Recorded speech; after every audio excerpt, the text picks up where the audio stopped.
தமிழக வெற்றிக்கழக தலைவர் விஜய் என்ன செய்தாலும் அவர் எம்ஜிஆர் ஆகிவிட முடியாது என அமைச்சர் அனிதா ராதாகிருஷ்ணன் கடுமையாக விமர்சித்துள்ளார். இவ்வளவு காலத்துக்கு பிறகு இப்பதான் அவருக்கு அறிவு வந்துச்சா மக்களுக்கு ஜீவன்? இதுக்கு முன்னால எங்க போனாரு? அவர் சம்பாதிச்ச பணத்துல எங்க வச்சிருக்காரு? எம்ஜிஆருக்கும் விஜய்க்கும் ஏணி வச்சாலும் எட்டுமா?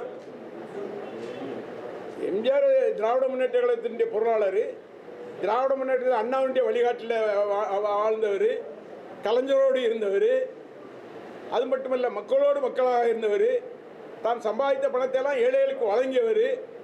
வடிவேலு பிரச்சாரம் செய்தபோது லட்சக்கணக்கான மக்கள் கூடினார்கள். ஆனால் 28,000 வாக்குகள் வித்தியாசத்தில்தான் தோல்வியடைந்தேன் என வேளாண் மற்றும் உழவர் நலத்துறை அமைச்சர் MRK பன்னீர்செல்வம் தெரிவித்தார்.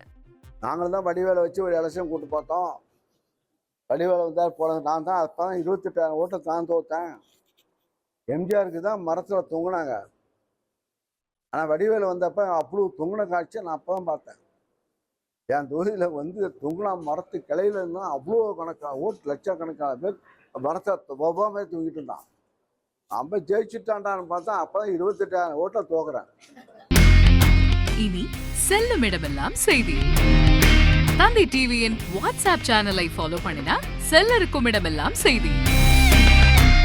இதோ QR கோட் இப்பவே ஸ்கேன் பண்ணுங்க, ஃபாலோ பண்ணுங்க.